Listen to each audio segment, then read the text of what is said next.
முதலிலே தெரிந்து கொள்ள வேண்டும் என்கின்ற முயற்சியிலே இறங்கி இருக்கிறோம். தெரிந்து கொள்ள வேண்டும், அப்புறம் அறிந்து கொள்ள வேண்டும், அதுக்கப்புறம் புரிந்து கொள்ள வேண்டும், அப்புறம் தான் உணரணும், அப்புறம் தலைப்படணும், அதுக்கப்புறம் அதில் திளைக்க முடியாது, பெருமான் திருவருள் புரியணும், அவ்வளோதான். அதோட சரி. அங்கே போகிறதுக்கு ஃபைனல் நம்மக்கிட்ட இல்லை. இதுதான் படிமுறை. அதற்காக பெருமுயற்சி எடுத்து எதுவோ பண்டு செய்த பழவினையின் பயன் என்கின்ற வகையிலே இந்த அமைப்பு உருவாகி, அமைப்பிலே இருக்கின்ற அமைப்புக்காக உதவுகின்ற அத்தனை பேரும் இது உறுதுணையாக இருக்கிறவங்களாக தான் நம்ம கருதணும். ஏன்னா ஒரு அமைப்பு என்பது ஒரு தேர் இழுக்கிறதுன்னு சொல்லுவாங்க. அது மாதிரி எல்லோரும் இணைந்து செயல்பட வேண்டும். ஆனால் அதற்கு அவர் மூலமாக நமக்கு பெருமான் திருவுருள் காட்டியிருக்கிறார் என்கிறது தான் ஒரு பெரிய விஷயம். அந்த வகையிலே அவருக்கு தொடர்ச்சியாக இருந்து பேருதவி உதவி வருகின்றவங்கள் அத்தனை பேருக்கும் என்னுடைய நெஞ்சான்ற நன்றியை தெரிவித்துக் கொண்டு, பெருமக்களே, இன்னைக்கு அம்மையார் இந்த முதல்ல இறை வணக்கத்தில் பாடுகிற போது பஞ்சபுராணத்திலே முதல் பாடல் திருச்சிராப்பள்ளியிலேருந்து சொன்னார், நன்றுடையான். அதில் ஒரே ஒரு தொடர் நம்ம அங்கேருந்தே தொடங்கலாம். கூற என் உள்ளம் குளிருமேன்னு. அதுதான் அந்த பாடலினுடைய முத்தாய்ப்பான செய்தி. ஏன் அவனை கூறுவதற்காக உள்ளம் குளிருமேன்றது காரணங்களாம் சொல்லியிருக்கார். நன்று உடையவர், தீயது இல்லாதவர், நரைவெள்ளேறு ஒன்று உடையவர், என் அடையாளங்கள்லாம் தெளிவாக சொல்லுவார். இது வழக்கமாக எல்லா பாடலையும் சொல்கிறது. அதனால் கூற என் உள்ளம் குளிரும் சொல்லி கடைசியில் நமக்கு ஒரு அறிவுரை கொடுக்குறாரு பாருங்க. ஆக கூற உள்ளம் குளிரும் என்கின்ற ஒரு நிலைமையில் அந்த செயல்பாடு தான் இங்கே நடந்து கொண்டு இருக்கிறதுன்னு சொல்ல வரும்.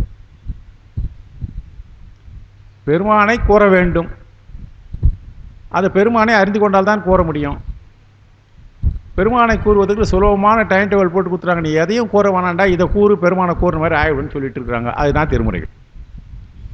ஆக திருமுறையை படிக்கிறவன் நம்ம அத்தனை பேரும் நன்றுடையவனாக இருக்கின்றவனும் தீயது இல்லாதவனாக இருக்கின்றவனாக இருக்கிற பெருமானை கூறிக்கொண்டு இருக்கிறோம். அந்த கூறுவதற்கு ஒரு வாய்ப்பு கிடைத்திருக்கிறது. இன்றைய தினம் முதல் திருமுறையிலே பன்முறையில் அமைக்கப்பட்டதிலே 27வது பதிகம்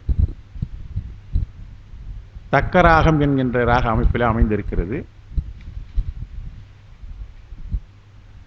அந்த தக்கராகத்திலிருந்து 6வது பாடல் வரை நம்ம முடிச்சிருக்கிறோம். இப்போ உங்கள் புத்தகத்தில் 2 பதியங்களை கொடுத்துருப்போம். அதான் உங்கள் கையில் இருக்கிற அந்த ஏட்டில் 2 பதியங்கள் இருக்கும். அதில் இப்போ 7வது பாடலிருந்தே தொடங்கி 27வது பதிகத்திலே 7வது பாடலிலே இருந்து தொடங்கி திருப்புன்கூரை பற்றி தெளிவாக பார்த்தோம்.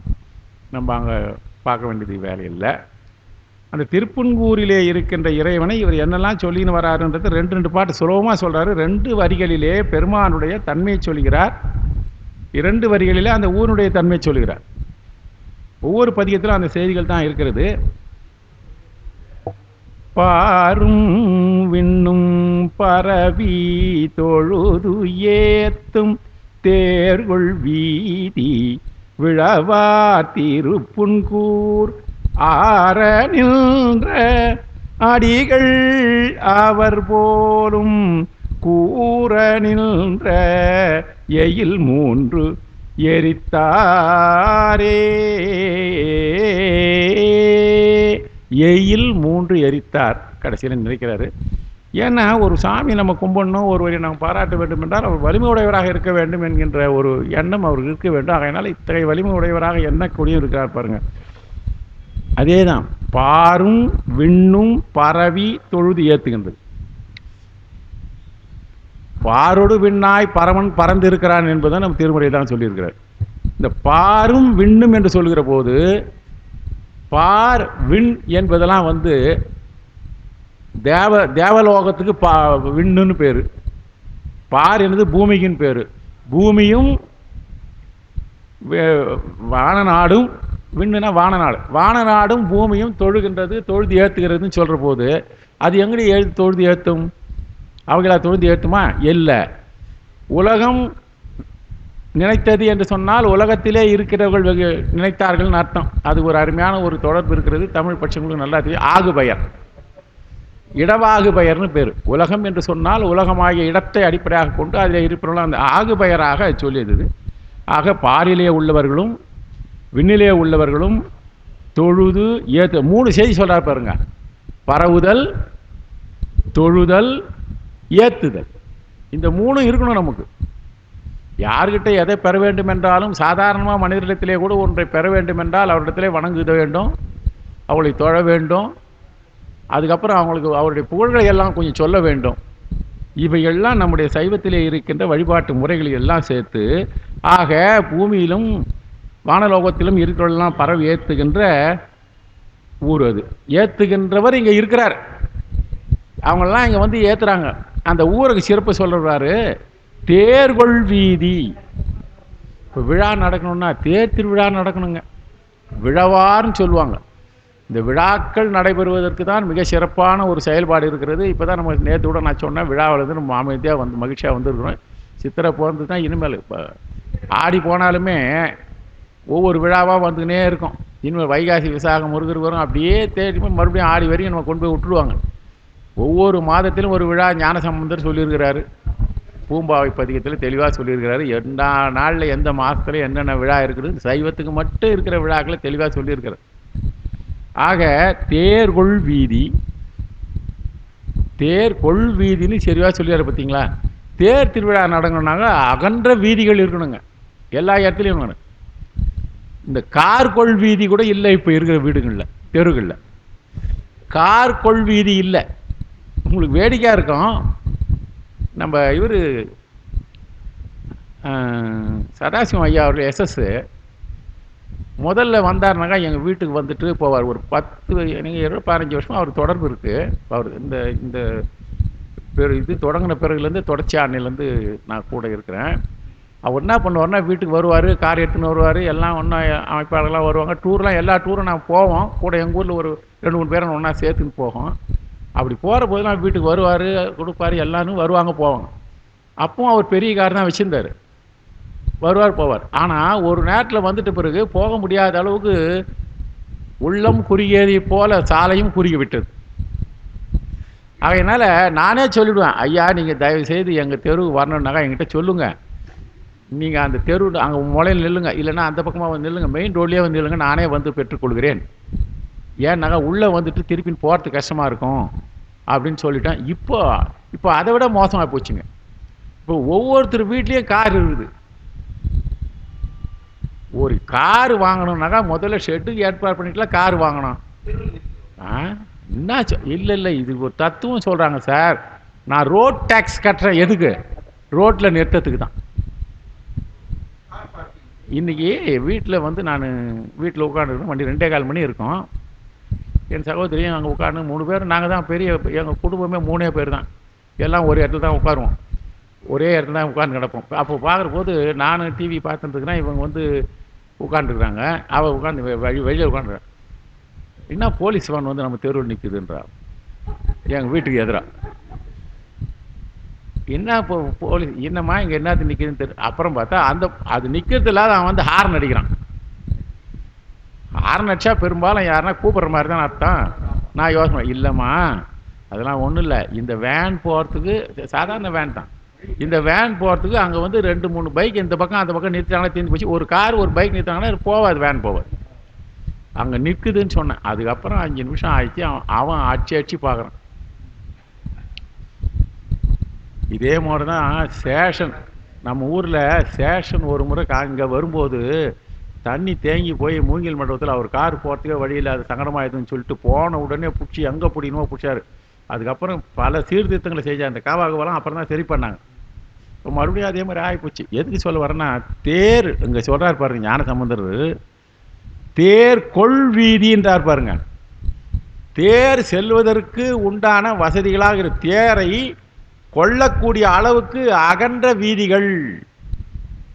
நீங்கள் காஞ்சிபுரத்தில் பார்த்தீங்கன்னா மாட வீதி என்றால் அவ்வளோ பெருசாக இருக்கும், அகன்று இருக்கும். அது மட்டும் இல்லை, நீங்கள் 2 மாட வீதிலையும் பாருங்கள், திருவேகம்பர் மாட வீதிலையும் பாருங்கள், பெருமாள் கோயில் மாட வீதிலையும் பாருங்கள். வீடுகளெல்லாம் இப்போ தான் மாறி போச்சு. நான் என்னுடைய 60, 65, 60 பார்க்குற போது வீடுகளெல்லாம் கொஞ்சம் மேலே தான் நிற்கும். நாம் போனாக்கா எட்டி தான் பார்க்கணும் அந்த வீடு. அதுக்கும் மேலே முன்ன இடம் விட்டு அதுக்கப்புறம் உள்ளே போட்டு கட்டிட்டு இருப்பாங்க. அந்த நாள்கள்லாம் அங்கே தான் பெரும்பாலும் அந்த நாள் இருக்கிற காலம் அது. அது மாதிரிலாம் இருந்தது. இப்போ இல்லைப்பா. தேர்கொள் வீதி, தேர் மட்டும் இதுதான் போகணுமா? தேர் போகிற அளவுக்கு வசதியான வீதிகள் தெருவை சொல்லிட்டாரு. விழவுஆர், ஆக வீதி வச்சுட்டா போதுமா? வாகனங்களை செஞ்சு வச்சுட்டா போதுமா? விழா நடத்தணும் இல்லையா? அதனால் விழாக்களை நடத்துவார். விழாக்கள் நடக்கிற போது மக்கள் கூட்டம் அதிகமாக இருக்கும். அந்த விழவார் என்ற சொல்ல இவ்வளோ அடங்கி போச்சு. விழவு ஆர் திருப்புன்கூர், அந்த பெருமான் தேவர்களும் பூமியிலே உள்ளவர்களும் பரவி தொழுது ஏத்துகின்ற தன்மையிலே இருக்கின்றவர். திருப்புன்கூர் என்ற இடத்திலே ஆற நின்ற அடிகள் அவர் போலும்.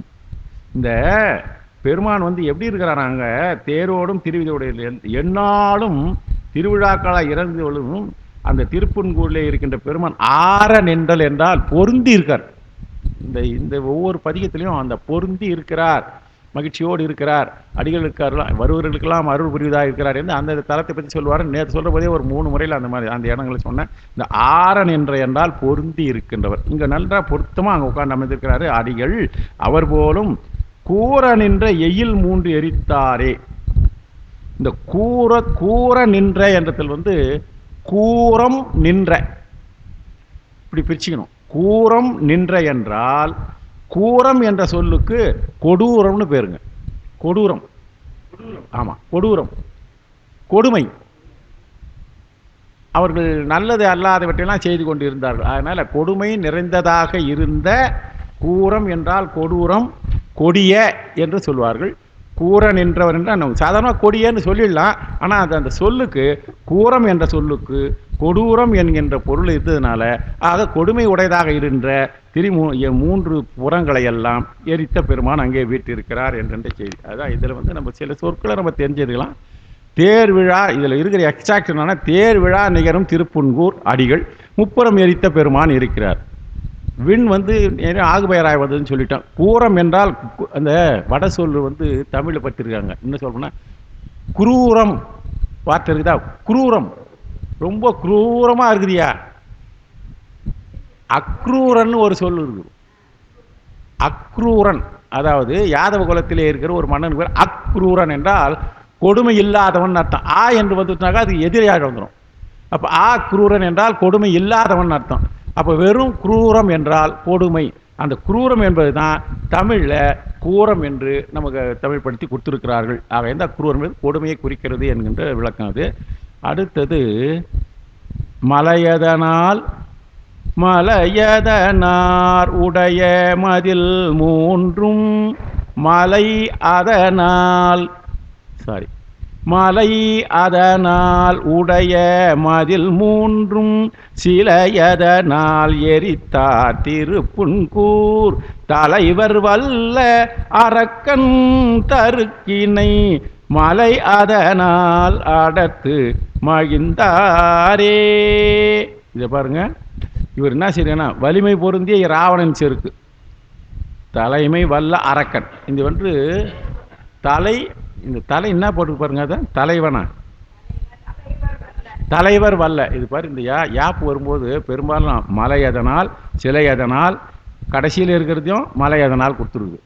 ஆனால் இங்கே மட்டும் தலைவர் வல்லன்னு கொடுத்துருக்கனால கொஞ்சம் அந்த இதுனால சந்தேகம் போச்சு எனக்கு. அந்த எதனா சொல் மாறி தானே. ஆக தலைவர் திருப்புன்கூர் தலைவர் இப்படி வச்சா. திருப்புன்கூர் தலைவர், ஆமாம், திருப்புன்கூர் தலைவர் வல்ல அரக்கன். வல்ல அரக்கன் என்றால் வலிமை பொருந்தினாக இருக்கின்ற இந்த அரக்கன். ஏற்கனவே இன்னொரு அரக்கர்களை மேலே சொல்லிட்டார் திரிபுராந்தகரை. இங்கே இருக்கிற அரக்கன் யாருன்னா 8வது பாட்டில் எப்பவுமே ராவணனை சொல்லணும். அதனால் அரக்கனுடைய தருக்கினை மலை அதனால் அடர்த்து. இவர் காலு நேரம் அவன் மேலே படலையாம், பட்டா சீர்பட்டுருக்கும். பெருமாளுடைய திருவடி நேராக படலையாம். அது குறுக்க என்ன இருந்தாம நமக்கு மலை குறுக்க இருக்குது, குன்று இருக்குது. இவர் குன்று மேலே தான் காலை வச்சு ஊண்டினார். அந்த மலை போய் அவனை ஊன்றி விட்டது. அதனால் மலை அதனால் அடர்த்து மகிழ்ந்தாரே. சில நேரத்தில் ஒரு வச்சு வாங்கணும் பாரு, என்ன சந்தோஷமாக இருந்ததுன்னு சொல்லிட்டு அடிச்சுட்டு சந்தோஷப்பட வேண்டிய சூழல் தான் இருக்கும். காரணம் என்னன்னாக்கா, அது சிலரை வலியுறுத்தி அந்த துன்பங்களை செய்யவில்லைன்னு நம்ம அடியார் பெருமக்கள் கூட பார்த்தீங்கன்னா செய்வாங்க. நான் 63 நாயன்மார்களில் ஒரு 4-5 பேர் கொடுமையான செயல்களை செஞ்சுட்டு மகிழ்ச்சியாக இருந்துருக்குறாங்க. அவங்க நல்லது செய்திருக்கிறாங்க. மூக்கை வெட்டாரா ஒரு அடியார் மோந்து பார்த்ததுக்காக இருட்டல். அதாவது சில நேரங்களே கொடூரமான செயல்களை செய்தால் கூட அது நன்மை விளையக்கூடியதாக இருக்குன்றதுக்காக சொல்ல வரேன். கூட்டுவ நாயனார் தான், கூட்டுவ நாயனார் இல்லை, அந்த அரசன் இருக்கிறான் இல்லையா, செருத்துறை நாயனார் மூக்கை வெட்டினவர், அதுக்கு துணையாக இருந்த கையை வெட்டுறன்னு சொல்லிட்டு கூட்டுவ நாயனார் வெட்டார். 2 நாயனாரும் ஒரே இடத்துல நமக்கு கொடுத்துருப்பாங்க. அதனால அதெல்லாம் வெட்டிட்ட பிறகு இப்போதான் எனக்கு நிம்மதி ஆச்சுன்னாரான். நான் சார் இது கேள்வி உங்களுக்குலாம் புரிஞ்சிருக்கும், சொல்லியிருப்பாங்கன்னு நினைக்கிறேன். ஆனால் இந்த செய்தி நம்ம சொல்லிடணும். அதுதான் கழச்சிங்க தான். அவருடைய கணவர் தான் கையை வெட்டினார். கணவர் தான். ஏன்னா நீங்கள் செஞ்சு அவருக்கு ரொம்ப அதனால யாராவது அவர் வருதுனாரா பார்த்தீங்களா? ஆக அபராதம், சிவ அபராதம். இப்போ எதுக்கு சார் இதெல்லாம் நடந்தது சார்? உங்கள் சைவத்தில் அப்படிலாம் என்ன சார் அறிஞ்சதுலாம் சொல்லி கேட்பாங்க நம்மளை. அதுக்கு நம்ம பதில் சொல்லணும் இல்லையா? என்ன பதிலாக சொல்ல முடியும்? உங்களுக்கு புரிஞ்சிருக்குமோ தெரிஞ்சிருக்கும். ஆனால் நம்ம நேரத்துக்கு சொல்லணும். அவர் தானே சொல்கிறதுக்கு மைக் வச்சிங்கிறா சொல்லிட்டு. அதெல்லாம் இல்லை சார். ஏன் அது மாதிரி செய்கிறாங்க? கொடூரமான செயலை செஞ்சுட்டு சந்தோஷப்படுறாங்க. அவங்களுக்கு நன்மை தானே கிடைக்குது. 61 நாயன்மாரில் வச்சு இன்றைக்கும் பேசி கிடக்கிறோம் நம்ம. என்ன அதான் இல்லைம்மா, எத்தனை நாயனானாக்க வரல. இது மாதிரியான கொடூரமான செயலை செய்தாலும் அவர்களுக்கு அந்த செயல் செய்தவர்களுக்கு நன்மை செய்தார்கள்ன்றாங்க. சிவ சிந்தனையிலே இருந்ததுனால இல்லை. என்ன விஷயம்னா, நம்ம சைவத்தில் இதை இவர் எழுதியிருக்கிறார். பெரிய புராணத்துக்கு சூசனம்னு எழுதியிருக்கிறார், ஆறுமுக நாவலர். அந்த சூசனத்தில் சொல்கிறார், இந்த மாதிரி கொடுமை செஞ்சவங்களுக்கெல்லாம் சந்தோஷப்படுறது சைவம் கொடுக்குறதுனா சும்மா ஒன்று கொடுக்கல. இவர்கள் இந்த தவறை செய்த காரணத்தினாலே அவர்களுக்கு உண்டான தண்டனையை, அந்த அபராத தண்டனை அப்போதே கொடுத்து விட்டதனால் அவர்கள் கொடிய நரகத்துக்கு செல்லாமல் அவர்களை காப்பாற்றுவதற்கு இவ்வாறு ஒருத்தல் செய்வது உதவியது. இது நம்ம சைவத்தினுடைய அருமையான தொடர். புரிய வைக்கிற மாதிரி சொல்லணும், வேற ஒன்றும் இல்லை. அவங்க பாவம், அது அவங்க ஆகாமியம் சேராது. அவங்களுக்கு ஆகாமியம் சேராது. அதை இங்கேயே முடிச்சுடு, அப்பப்போ தீர்த்துரு. வட்டி கரெக்டான முறையில் கட்டாத வச்சுருந்தாக்கா, ஒரு 15 வருஷம் பொறுத்து அப்பமுக கட்டின கடனுக்கு வட்டி கணக்கு போட்டு வச்சுக்கிறான்னாக்கா, இவன் மொத்தத்தையும் ஊட்ட விட்டு விற்று விட்டாக பத்தாது, அவ்வளோ ஏறிடும். ஏன்னா கம்ப்யூட்டர் கணக்கு போட்டே வந்துடும். அப்போ இவங்க சிவ அபராதத்திற்கு அவ்வப்போது தண்டனை கொடுத்து விட்டோமையானால் அது இதே தான் நம்முடைய இந்தியாவிலே இருந்த மனு முறையிலே இருந்த அரசர்களுக்கு உண்டியான நீதிகளாக வகுக்கப்பட்ட போது உரிய தண்டனை அப்போதே கொடுத்து விட்டால் மீண்டும் தவறு செய்யாமல் இருந்து அவனை திருத்துவது ஒன்று. செய்த தவறுக்கு உண்டான தண்டனை பெற்றுவிட்டால் அவன் இனிமேல் அந்த தவறு செய்யாமல் இருப்பான். அதனால் பொதுமக்கள் பாதுகாக்கப்படுவார். எவ்வளோ நன்மைகள் இருக்குது பாருங்க. இதெல்லாம் விட்டுட்டு காரணத்தினால தான் என்னை எதையும் யாரும் எப்படி ஒன்றும் செய்யலாம்னு இருந்து கொண்டு இருக்கிறார்கள். போச்சு. வேத நெறி தழைத்தோங்க மிகு செய்வர் துறை விளங்க. வேத நெறி தழைத்தோம், வேத நெறியிலே சொல்லப்பட்ட அந்த தர்மங்கள்லாம் தழைக்கவில்லை. அதுக்கெல்லாம் காரணமாக அடிப்படையாக இருந்ததுலாம் நம்ம போச்சு. அதனால் கலியுகத்தில் ரொம்ப கஷ்டம்தான். இன்னமும் நம்ம பேசின்னு இருக்கிறோம். முடிஞ்ச நம்ம வரைக்கும் நல்லா அது. ஆனால் ஒன்று நிச்சயமாக சிவசிந்தனையோடு இருப்பவையான இப்போ நம்ம பார்க்குறோம், இந்த மாதிரி கொடுமையெல்லாம் இருக்குது. இந்த மாதிரி எதிர்ப்பில் இந்த மாதிரி ஆகிப்போச்சு சொன்னாங்க. நாங்கள் சிவசிவான்றோம். அப்போ கூட சிவசிவான்னு சொல்கிற அளவுக்கு நம்ம மனசு இது பார்த்தீங்களா? எந்த விதமான கொடுமை நடந்தால் கூட சிவசிவான்னு சொல்கிற அளவுக்கு இருக்கிறதுனால இறைவனையா நம்ம அவ்வளோதான். இது மேலே உலகத்தில் ஒன்றும் பண்ண முடியாததுனால அங்கே தான் சொல்லிட்டு இந்த எதுக்கு சொல்லுவார் பாருங்க, மலையதனால் அடர்த்து அவனை அரக்கனை அடக்கலை. அவர் சிவபெருமான் என்ன பண்ணார்? அதாவது அரக்கனை அடர்த்தார். அவர் அடர்த்தல் என்றால் இல்லாமல் செய்தல், அவருக்கு ஒய்சி கட்டுறது. ஆனால் அரக்கன் ஒழில. அரக்கன் தருக்கினை, தருக்கு என்றால் அவனிடத்திலே இருந்த ஆணவம். அதுக்கு தானே பெருமான் எவ்வளோ ஜோரா குறுக்க மலையை வச்சு அடக்கினார். ஒரே வழியாக வேகமாக தலையில் குட்டுறது எப்படி இருக்குது, துணியை மேலே போட்டு குட்டுறது எப்படி இருக்குது. ஆனாலும் குட்டு தானே. அதே மாதிரி பெருமான் அவ்வளவும் செஞ்சுட்டு மகிழ்ந்தார் சொல்கிறார் பார்த்தீங்களா? தண்டனை கொடுத்துட்டு மகிழ்ந்தார் என்றால் அவனுக்கு மீண்டும் தவறு செய்யாமல் இருப்பதற்காக அவனை திருத்தினார். அந்த பெருமான் ஏற்கனவே இது மாதிரி நிறைய செய்வார். மலை அதனார் உடைய, இது மலை அதனார் உடையன்ற போது கொஞ்சம் நெருடுதே, எப்படி வருதுன்னு பார்த்தா தமிழ் கொஞ்சம் சிந்திச்சு பார்க்குறபோது மலை அதனார் உடையன்னா எப்படி வருது? அது நமக்கு பொருள் நல்லா சாதனமாக புரிஞ்சு போகுது. மலைகளை உடையவராக இருந்தேன். அது எப்படி பிரிக்கிறாங்க பாரு. மலை அது அன்னார். மலை அது அன்னார் என்றால் மலை போன்றவர்களாக இருந்தவர்கள். மலை அது அன்னார் என்றால் மலை போன்றுதான் இருந்தார்கள். ஏன்னா அவங்க அரக்கர்கள் வராங்கன்னு தெரியாது. 3 மலைகள் அது வரும். மலை அது அன்னார். குருசாமி தேசியருடைய தெளிவுரையில் சொல்கிறார். குறிப்புரையும் தெளிவுரை நான் சொன்னேன். குறிப்புரையும் பொழிப்புரையெல்லாம் வருது. அதில் அவங்க ரொம்ப நல்லா எழுதியிருக்கிறாங்க. அதனால் அந்த செய்திகள் நமக்கு தெரியும். மலை அது அன்னார் என்ற மலை போன்றது. மலை அதனார் உடைய மதில் போன்ற மலை போன்ற. மலை அது அன்னார் மலை போன்றவர்கள்.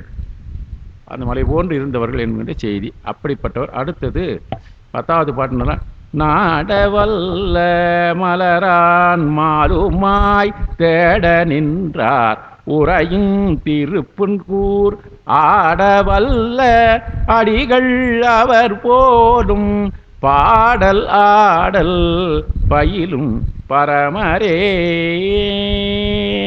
இங்கே இந்த பாடல் ஆடல் என்பதற்கு சொல்ல என்ன பாடுறாரு என்ன ஆடுறாரு பெருமான். பாடல் ஆடல் பயிலும் என்றால் செயல்படுகிறன்னு. பயிலுதல் என்றால் ஆடல் பயின்றான் என்றால் ஆடல் என்கின்ற தொழிலை செய்தான். சரி, இவர் எதை பாடுறாரு சாமி? எதை பாடுறாருன்னா, வேத ஆகமங்களும் புனர் உற்பவத்தின் பொருட்டு நாத தத்துவத்தின் என்று செய்யும் வீணை ஒலி தான் பெருமான் பாடலாம். இது இது இது எதில் வந்துருக்குனாக்கா இந்த அதான் அது நல்வீணை. அதான் பெருமான் புனர் உற்பவத்துக்காக தான் அந்த எல்லா நேரத்துலையும் வீணை வாசிக்கிறார் பெருமான். ஒரு நேரத்தில் புனர் உற்பவத்துக்காக வாசிக்கிறோம். இந்த குறிப்பு யார் கொடுத்துருக்காருன்னா, பெரிய புராணத்துக்கு உரை எழுதினார் இல்லையா, சிகேஎஸ்னுடைய குறிப்பு. சிகேஎஸ் குறிப்பு இது தனியாக பச்சை எங்கில் எழுதினா சிகேஎஸ் குறிப்பு மட்டும் இருக்கும். நான் சில நேரத்தில் எனக்கு வாய்ப்பு கஷ்டம் அப்படி கொஞ்சம் ரெஃபரன்ஸ் பார்ப்பேன். அதை எழுதியிருக்காரு. சரி, பாடல் அதுதான் பாடுறாரு. பெருமான் பாடுவார் என்பது சொல்றதுக்காக இந்த செய்தி. அடுத்தது ஆடல் எப்பொழுது ஆடுவார்னா, பெருமான் எப்பொழுதுமே ஐந்தொழில் கூத்து நல்லா தெரியும். பஞ்ச கிருத்தியங்கள் தான் பெருமானுடைய ஐந்தொழில் தான் கூத்தாடு. அந்த பாடல் ஆடல் என்பதற்கு இந்த ரெண்டுத்தையும் அவர் சொல்லிடுறார். அவருடைய குறிப்பு அது. ஆனால் பாடல் ஆடல் இரண்டும் வல்லவராய் அவற்றை பழகும் மேலான இறைவர். எதையும் ஆராய்ந்து அறிதலில் வல்ல நான்முகனும் திருமாலும் தேடி அறிய இயலாதவர். இது நம்ம சாதாரணமான செய்தி. இது திருமாலும் பிரம்மனும் தேடி அறியாதவர்னு சொல்லிட்டான். இங்கே சொல்கிறார் பாருங்க, ஆடவல்ல அடிகளே பாடல் பயிலும் பரமர். இங்கே இருக்கிற பெருமான் ஆடவல்ல அடிகள், அவர் தான் பாடலை பயின்று கொண்டு இருக்கிறார் என்கின்றது இந்த பாட்டில் தான் செய்யுது. இந்த நாடவல்ல மலரான் இருக்கு பார்த்தீங்களா, இதுக்கு ஒரு கிரிட்டிசைஸ் பண்ணி சொல்கிறாருங்க அவருங்க. நாடவல்ல மலரானுக்கு பிரம்மாவுக்கு 4 தலை இருக்குது இல்லையா. நாம் ஒரு இடத்துல பார்க்கணும்னா பின்னால் இருக்கிறது பார்க்க முடியுமா? இதை சொல்கிறார் பாருங்க, மலரானால் காண முடியாதுன்னு சொல்லலை. நாடவல்ல மலரான் பிரம்மா எப்படிப்பட்டவன், எங்கே இருக்கிறதையும் தேடி தேடி. இல்லைன்னாக்கா நம்ம தலை சுழற மாதிரி இருந்தால் பரவாயில்ல. சில நேரத்தில் இப்போ ஜீபும்பாலாம் காமிப்பாங்க படங்கள், போக்கோவில் பசங்க பார்க்குறப்ப சிச்சி கை தட்டும், ஆய் தலை சுற்றுதான். அது மாதிரி சுற்றி போனாலும் 2 கண்ணை வச்சு எங்கேயோ சுற்றி பார்க்குற மாதிரி காமிப்பாங்க. அது வாட்டவர் சொல்கிறேன் நான். அதெல்லாம் இருக்குது சார். 4 பக்கமும் தலையை வச்சுன்னு 4 2 8 கண்ணு வச்சுக்கிறான் சார் பிரம்மா. சொல்கிறாரு நாடவல்ல மலரான் சொன்னார். நாடவல்ல மலரான். இந்த நாடவல்ல மலரான் என்கின்ற பொழுது எந்த பக்கத்தையும் திரும்பி பார்க்க வேண்டியது இல்லாதையே திருமண பக்கமெல்லாம் கண்ணு இருக்கிறவனாகிய நாடுதலிலே வல்லமை படைத்தவனாகி இருக்கின்ற இயற்கையிலேயே 4 சிரங்களை உடையவனாக இருக்கின்ற பிரமனும் அவன் தனியாவா தேன்னா. இவர் ஒரு நயம் சொல்றாரு இந்த பாட்டுக்கு. பிரமன் தனியாக சாலியா கூட அவங்க அப்பனையே கூப்பிட்டுனாரான். யாரு? திருமாலும். 2 பேரும் சேர்ந்து தேடினாங்கிறது இவர் கொடுக்குறாருங்க. ஆடவல்ல பிரமனுக்கு 4 முகங்களை 4 உடையதாதலின் ஏனைய தேவர்களைப் போல திரும்பி திரும்பி பார்க்க வேண்டிய அவசியம் இல்லை. அவன் தனியாவா தேடினானா பார்த்தா அப்படியே தேட்டு ஈஸியாக கண்டுபிடிச்சிக்கலாம் பெருமானை பற்றி. ஆனால் நகைச்சுவை, அது நகைச்சுவை தோன்ற சொல்லிடுறாரு. கூடி திரும்பி திரும்பி கூட தனியாக கூட பார்க்காத, கூட திருமாலையும் கூட கூட்டு போய் தேடுகிறாரு. புரியாத போயிடுச்சு பற்றியா. ஆகையினால பெருமானை அப்போ என்ன தெரியுதுன்னாக்கா, நம்முடைய கண்களாலே பார்க்க முடியாது. அவரே கண்ணாக காணினல்லால் காண்பாரார். இறைவனுடைய திருக்கண்கள் கொடுத்தால் ஒழிய நாமால் காண முடியாது என்கின்ற ஒரு விஷயம்தான். குழந்தைய போ போ போன்னு சொல்லியிருப்பாங்க. எங்கன்னா போட போகுதுனாக்கா ஆமாம், ஊனக்கண்ணின் உணரார் பதி ஞானக்கண்ணில் சிந்தை நாடினும். அதுதான் உணர்த்த உணர்தல் தான். உணர்த்த உணர்தல் சித்தாந்தத்தில் நமக்கு சாதாரணமாக இருக்குது. அவனருளே கண்ணாக காணினல்லால் காண்பாரார். அதே மாதிரி காண்பாரார் கண்ணுதலாய் காட்டார் காலேன் நிறைய செய்திகள் வந்துருக்குது. இது நம்ம சைவத்தில் தான் வரும், சித்தாந்தம் வரும். அப்படிப்பட்ட தந்தையாக இருக்கிறார் என்பது ஒரு குறிப்பாக சொல்லி நகைச்சுவை தோன்ற பெருமான் கூறியதாக கூட நாம் இதை சிந்திக்க முடியும் என்று சொல்கிறார். 10வது பாட்டு நீண்ட தூரம் போக வேண்டியது. திருப்புன்கூர்லேயே அதே 10வது. குண்டு முற்றி கூரை இன்றியே பிண்டம் உண்ணும் பிராந்தர் சொற்கொளேல் வண்டு பாடல் அலரா திருப்புன்கூர் கண்டு தொழுமின் கபாலி வேடமே. வண்டு பாட அலர் திருப்பூர் என்றால் மலர்கள் வண்டுகள் ரீங்காரம் செய்யும்படியாக வாசனையையும் ஒரு வாசனை அப்படி பரப்பி எங்கிட்ட தேன் இருக்குது வாங்கிட்டு அந்த வெரைட்டி என்னென்ன இருக்குது கூவி விற்கிறாங்க பார்த்தா. இப்போல்லாம் ஒலிபெருக்கிலே சொல்லி விற்கிறாங்களே 10 கிலோ 7 கிலோ 6 கிலோன்னு சொல்லி. அந்த மாதிரி இந்த மகரந்த இருக்குதுன்னு சொல்லிட்டு அவருக்கு அழகாக தேன் இருக்குதுன்னு சொல்லி அதுங்களுக்கு தெரியறதுக்காக என்ன பண்ணலாம், வாசனை வருமோ அது மாதிரி சென்று திருப்புன்கூரில் கண்டு தொழுமின் கபாலி வேடமே என்று சொல்லியிருக்காரு. இது என்ன சொல்லிடுறாருனாக்கா, குண்டு முற்றி கூரையின்றியே என்றால் இந்த குண்டு முட்ட மயக்க அறிவினராகிய புறச்சமயத்தார் அவங்க கொஞ்சம் கூட சொல்லலாம் கீழாகின்ற தன்மை மிகுந்துன்னு அர்த்தம். குண்டு முற்றி என்றால் கீழான் தன்மை உடையவர். உடம்பு இருந்தாலும் அந்த உடம்பினுடைய பயன் இல்லாதவர்கள் கீழாம் தன்மை மிகுந்து ஆடையின்றி வீதிகளில் பிச்சை கேட்டு பெற்று அவ்வுணவை விழுங்கி வாழும் மயக்க அறிவினராகிய சமணர்கள் கூறும் சொற்களை கேட்காதீர்கள். இது கூட இவ்வளோ தெளிவாக விளக்கம் சொல்லிட்டு அந்த ஊர் எப்படி இருக்குதுன்னு சொன்னார். தேன் உண்ண வந்த வண்டுகள் பாடுமாறு மலர்கள் நிறைந்து. இப்போ ரொம்ப சந்தோஷமாக கேட்டது கிடச்சிட்டா ரொம்ப சந்தோஷமாக பாடுவாங்க. இந்த சின்ன பையனுக்கெல்லாம் குழந்தைங்களுக்கெல்லாம் அப்போல்லாம் இல்லை, நீங்கள் எல்லாம் பார்த்துறீங்களா தான் இருப்பீங்க. நான் எங்கள் தங்கச்சிங்களை பார்த்துருக்குறேன். எங்கள் குழந்தைகளை நான் பார்க்கறதுக்கு வாய்ப்பு இல்லை. என் தங்கச்சிங்க சின்ன குழந்தையாக இருக்கிற போது நான் இருந்ததுனால எனக்கு அந்த பொறுப்பு இருந்தது. நான் ஒருத்தன் தான் 2 பொட்டை பசங்க வளர்ந்தது. அப்போ வரும்போது பார்க்குறபோது அதுங்களுக்கு தேவையானது என்ன கொடுத்துட்டாக்கா அந்த சந்தோஷத்தில் ஹை கிடச்சிதுன்னு ஒரு குச்சிக்கின்னு குடுன்னு குச்சிக்கணும். அதுங்க அந்த ஆட்டமே எப்படி இருக்குன்னு பார்த்து ரசிக்கணும். தேவையான கொடுத்துட்டா எனக்கு 5 பைசா கொடுன்னு கேட்டாக்கா 10 பைசா கொடுத்து, அப்போல்லாம் அது 10 திருமேட்டல் தெருவில் இருக்கும்போது 5 பைசா தான் ரொம்ப வேல்யூ கொடுத்துட்டு நீ போய் வாங்கிக்கோ.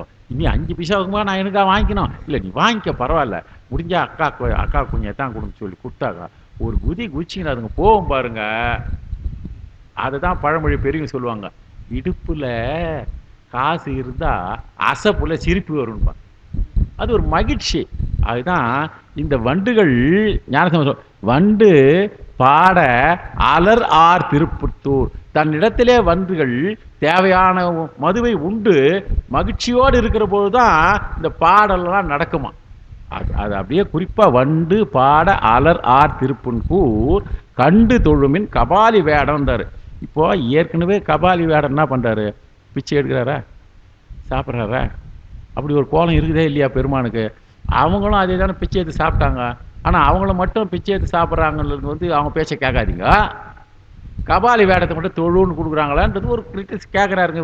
உரையாசிரியர் இந்த உரையில் அவர் கேட்குறாரு, குத்தாம் என்ன பண்ணலான்னு கேட்குறாருனாக்கா, இப்போது மயக்க அறிவினராகிய புறச்சமயத்தார் புன்சொல் கேளாதே கபாலியை தொழுமின் என்று சொல்கிறார். அப்போ கபாலி அந்த வேலை தானே செய்கிறாரு. ஊர் தோறும் கபாலம் ஏந்தி பிச்சை எடுக்கிறார் இல்லையா, அவரை தொழுங்கன்னு சொல்கிறாருன்றதுக்கு குண்டு அறியாமை இழிந்த தன்மை கூரையின்றி இந்த 3ம் இருக்கிறவர் யாரு?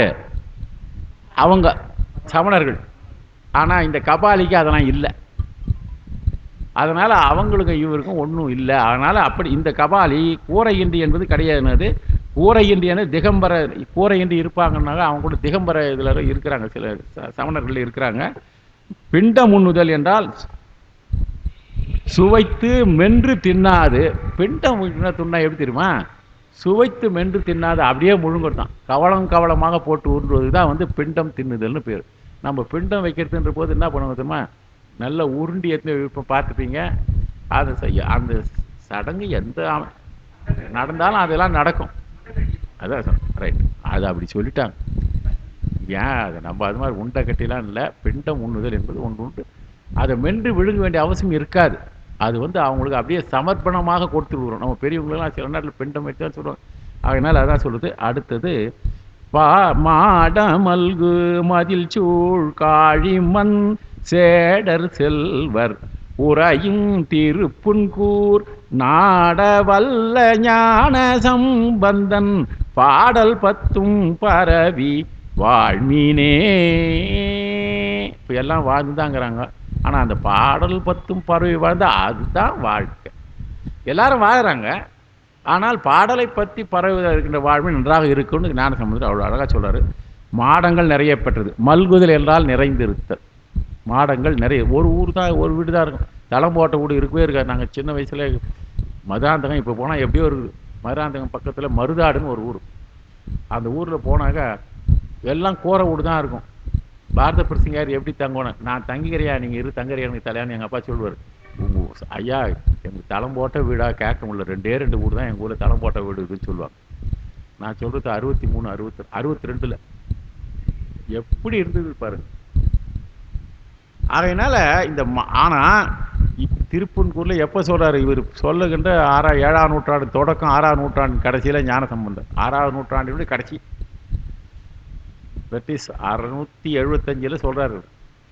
எவ்வளோ மாடம் மல்கு திருப்புன்கூர் சொல்கிறார். மாடம் மல்கு மட்டும் இல்லை, பாதுகாப்பலுக்கு மதில் சூழ்ந்து இருக்கிறது. பாண்டிய நாட்டு உள்ளே இரவிலே வேற யாரும் நுழைய முடியாதான் மதுரை மாநகரில் பாண்டியனுடைய ஆட்சியில். அந்த அரசுடைய ஆட்சி சொல்லுவார். திருவிழார் போனால் தெளிவாக சொல்லுவார். சீல் வச்சுட்டு வந்துடுவாங்களாம், இலச்சினை வச்சு. சாமி என்ன பண்ணாரா அவருக்கும் தெரியாத இவன் மேலே பக்தி வச்சுக்கிற ஒரு சோழ மன்னனை கூப்பிட்டாந்து தரிசனம் கொடுத்து அனுப்புறதுக்காக சீலை உடச்சி இட்டுன்னு வந்துட்டாரான். அவன் வாடான்ட்டு கோயிலுக்கு இவரே கூப்பிட்டு வந்து தன்னை தரிசனம் காமிச்சாரான். நீ வந்த வழியே போடான்ட்டானான். போகும்போது கூடவே போய் சீல் வைக்கிற போது தவறுதலா விடை இலச்சினை வச்சுட்டாரான். திருப்பியாட படம் விடை இலச்சனை இட்ட படலம் 30-31 வரும். ஆமாம் 31 30லேருந்து 32 வரும்னு நினைக்கிறேன். விடை இலச்சனை இட்ட படலம்னு பேர். சாமி எப்படிலாம் செஞ்சிருக்கார் பாருங்க. அது செஞ்சிட்ட பிறகு காலையில் எழுந்து போய் திறந்து பார்க்குறான். என்னடா விடை இலச்சனை இருக்குதுன்னு பார்த்தான். உடனே குதிரை எடுத்துட்டு அந்த வாசிகள் போய் பாடுறான். எதுக்கு சொல்ல வரேன்னா இது புராணத்துக்கு நம்ம போகலாங்க. எதுக்கு சொல்ல வரேன்னா நகரங்கள் எவ்வாறு பாதுகாக்கப்பட்டது. நம்ம நாடு உள்ள ஒரு ஈ காக்கா நுழைய முடியாது. எவ்வளோ பாதுகாப்பு உடையதாக நாட்டில் நம்ம இருந்துருக்கோம். அகழியில் கொடுக்கணும்னு ஓடி வரான் தொட்டான். அகழியில் ஓடி வரான் சார், எதிர்த்து தொத்தினா வரான். 2 பேரும் குதிக்கிறாங்க. பாண்டியன் குதிக்கிறான் அவன் நாட்டு அகழிலேயே. அவன் மேலே வந்துடுறான். ஏன்னா அகழியில் எங்கெங்கே வழி இருக்குது, எங்கெங்கே போனால் எப்படி மூழ்கி வரலாம் எப்படின்றது பொறிகள் இருக்கிறது என்ன சொல்லி இவன் தேடி வந்துடுறான்.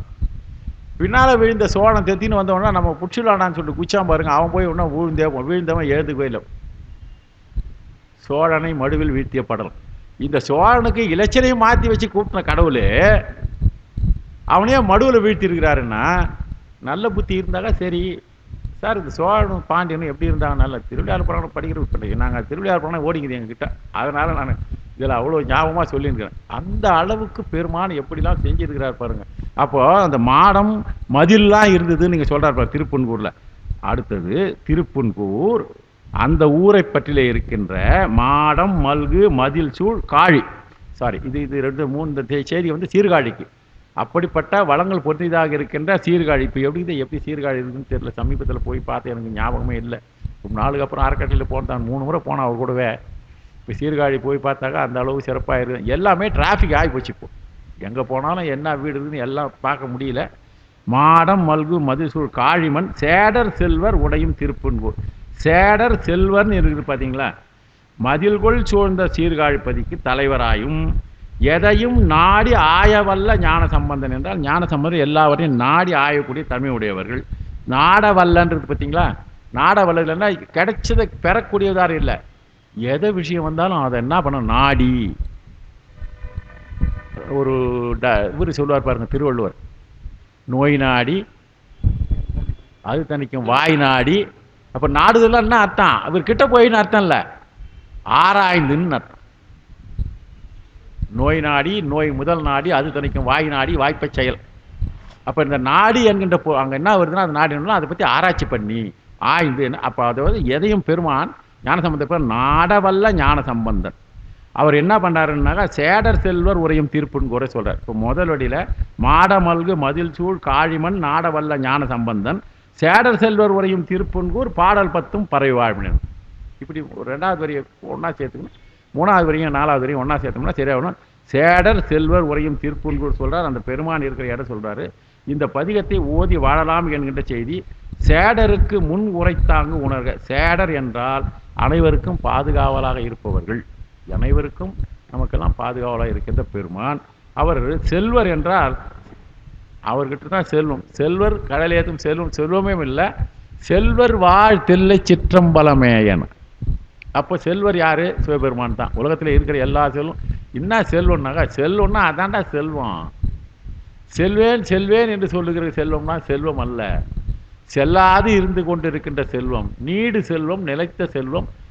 தம்மை வழங்குகின்ற அடியவர்களெல்லாம் எவ்வளவு கொடுத்தாலும் வாரி வாரி கொடுத்தாலும் குறையாத செல்வம் பெருமானிடத்தில் இருக்கிறது. அருட்செல்வம். பொருட்செல்வம் பூரியார் கண்ணுல அருட்செல்வம் தான் பெருமான்கிட்ட இருக்குது. அந்த செல்வம் தான் சொல்கிறாரு. அப்படிப்பட்டவர் 10 படிக்கலான்னு சொல்கிறாரு. இந்த பிராந்தர்னு ஒரு 10வது பாட்டில் ஒரு இருக்குது பாருங்கள், அது ஒரு குறிப்பு கொடுத்துருக்காங்க. பிராந்தர்னு சொல்லி வருது பாருங்க. அதனால் மயக்க அறிவினர் கபாலி வேடம் கண்டு தொழுவின் என்றால் நக்க உருவமும் பலி உண்ணுதலும் ஒத்திருப்பினும் அவர்கள் மயக்க அறிவினால் ஆதலின் அதில் மயங்காதீர்கள் என்பது அடிகளது கபாலி வேடமே இருக்கலாம்னு சொல்லி நான் ஏற்கனவே அந்த செய்தி சொன்னேன். அதை நான் மறுபடியும் ஒரு வாட்டி மறந்துட்டு போன எழுதி வச்சிருக்கிறேன். அடுத்தது திரு சோற்றுத்துறை. வேகமாக போயிடும். சோற்றுத்துறை சென்று அடைவோமேன்னு சொல்கிறாரு. நம்ம இன்னைக்கு சேற்றுத்துறை நிச்சயமாக முடிச்சிடணும்.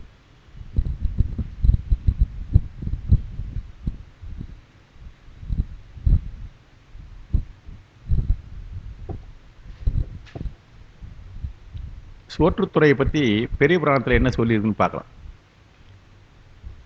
ஞானசம்பந்த பெருமான் ஊர்வ தலையாத்திரை செய்து கொண்டிருக்கிறார். திருக்கண்டியூர் வீரட்டானம், திருக்கண்டியூர் வீரட்டானத்தலம், அதை தொழுகிறார், பதியம் பாடுகிறார். அங்கிருந்து புறப்படுகிறார். காவிரியாடு நுரையுடன் பாய்கின்ற வளம் பொருந்தியதாக இருக்கின்ற சோற்றுத்துறையினை சென்று அடைந்தார். இதுதான் இதனுடைய குறிப்பு. சரி, இவர் எப்படி சார் அதில் போய் அடைந்தார் என்ற போது சேக்கிழார் சொல்கிறார். இது அந்த ஊருக்கு போகும்போதே இங்கே தான் கொஞ்சம் தொலைவு போனால் சோற்றுத்துறை இருக்குதுன்னு சொல்கிறாங்களாம். சோற்றுத்துறை என்கின்ற தலம் இந்த பக்கத்திலே. சரி, ரைட். நான் ஒரு ஐயா கொடுத்தாருங்களா செட்டியார்? ரைட், வாட் செட்டியார்ட்டு ஒரு வேலை நேற்று விட்டுருந்தேன், அது சேர்ந்து. இந்த சோற்றுத்துறையை போய் சென்று அடைவோன்றது சில தலங்களிலே நம்ம பார்க்குறபோது பெரிய புராணத்தில் தொடர்பு பார்க்குறபோது தெரியும். சில தலங்களிலே இருந்த இடத்துலேருந்து அங்கே போய் சாமி எதிர போய் தரிசனம் பண்ணிட்டு பாடுவார். சில இடங்களே தரிசனம் செய்து கொண்டே பாடுவார். சில இடங்களிலே அந்த ஊரை பார்த்த உடனே பாடுவார். இப்படி அங்கங்கே அந்த சிச்சுவேஷன் பார்க்குற போது, அந்த வரலாற்றில் பார்க்குற போது தான் தெரியுது. இங்கே என்ன பண்ணுறாராம், சோற்றுத்துறைக்கு சென்று போகலாமே, சோற்றுத்துறை சென்று அடைவோமே, சோற்றுத்துறை சென்று அடைவோமே என்று பாடிக்கொண்டே சென்று சோற்றுத்துறையினை அடைந்தார்.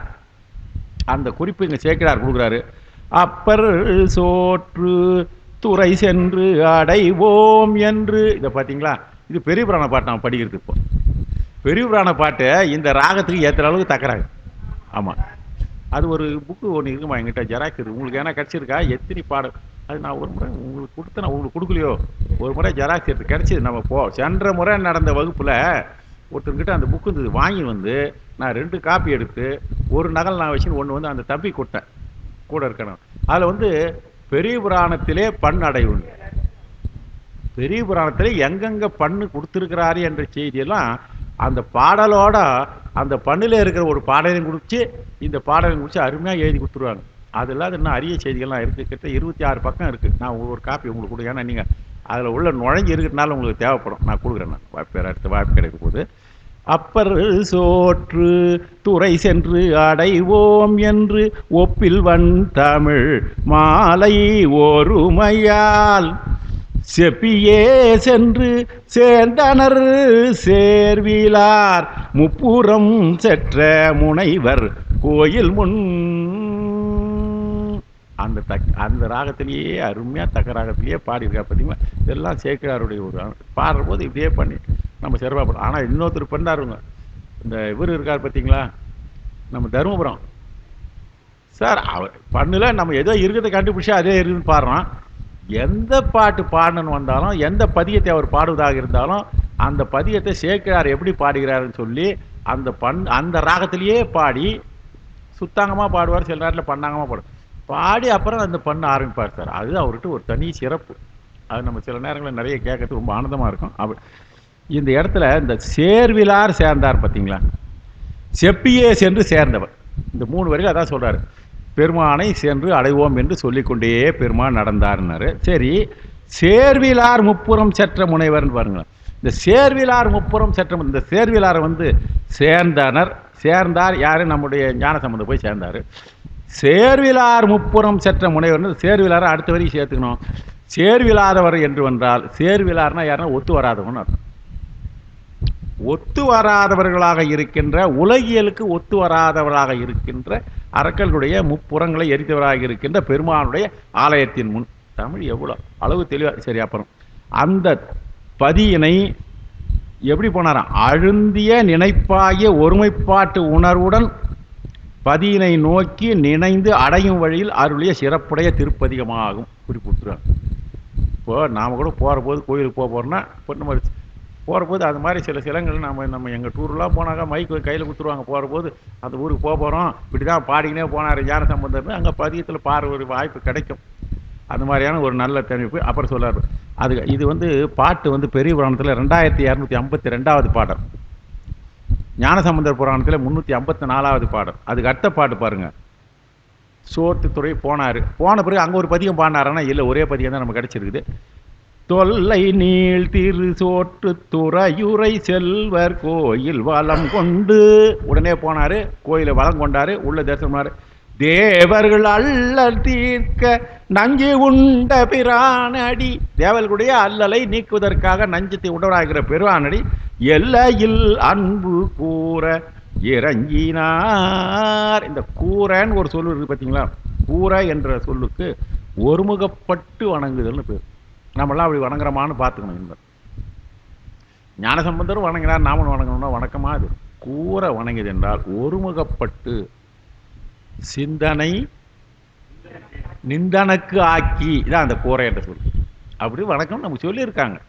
அப்படி அவர் வணங்கினார், அவன் செய்து காமிச்சார். அதனால் அடுத்தது தல விளக்கத்தை பற்றி பார்க்கணும்னா, சோற்றுத்துறை காவிரி தென்கரை தலங்கள் 127 கூட்டல் 1. இப்போ காவிரி தென்கரை நல்லா 127 போட்டுருப்பாங்க, எக்ஸ்ட்ரா ஒன்று கிடைச்சிருக்கு நமக்கு. 127 பொண்ணுல 128ல் 13வது தலம் இது, அந்த வரிசைப்படியில் வருது. கண்டியூருக்கு அருகிலே இருக்கிறது. திருவையாற்றிலிருந்து அந்த ஊருக்கு செல்லலாம். இறைவர் ஓதவனேஸ்வரர், தொலையாச்செல்வர்னு கூட சொல்லுவாங்க. சோற்றுத்துறை நாதர்னு பேர், 3 பேர் குறிப்பிடப்படுகிறது. ஓதவனேஸ்வரர், தொலையாச்செல்வர், சோற்றுத்துறை நாதர். இறைவி அன்னபூரணி, ஒப்பிலாம்பிகை. அன்னபூரணி, ஒப்பிலாம்பிகை மூவரும் பாடிட்டு இந்த இடத்துல 3 பாடல் பெற்ற தலம் சோற்றுத்துறை. சோற்றுத்துறை என்பதற்கு உணவு கிடைக்கும் என்பதற்கு பற்றி ஒரு இடத்துல ஒரு குறிப்பு ஒன்று கொடுத்துருக்காங்க, அந்த ஊரை பற்றி சொல்கிற போது. ஆனால் அது எனக்கு ஒன்றும் சிறப்பாக படலை. அது தற்காலிகத்தில் இருக்கிற செய்தி. அது அது ஒரு வரலாறு கொடுத்துருவாங்க. சோற்றுத்துறை ஊரில் தலபுராணம் எழுதுகிற போது எப்படி எப்படியோ எழுதிடுறாங்க. ஆனால் அது ஒன்றுமில்லை. சோற்றுத்துறை என்றால் சோறு என்பது வீடு பேரை அடைவதற்காக பெருமானை வணங்கி அடைவதற்கு வழி. சோற்றுனா எங்கே வேணாலும் போயிருக்கலாம். அந்த காலத்தில் ஞானசம்பந்தர் காலத்தில் சோற்று ஏன்னா கஷ்டப்பட்டாங்க, ஏன்னா இருக்குதானே அங்கங்கே மடங்களை போட்டு அரசர்கள்லாம் வர்றவங்களுக்கு உபசரிக்கிறதுனே தனியாக வச்சிருந்தான்.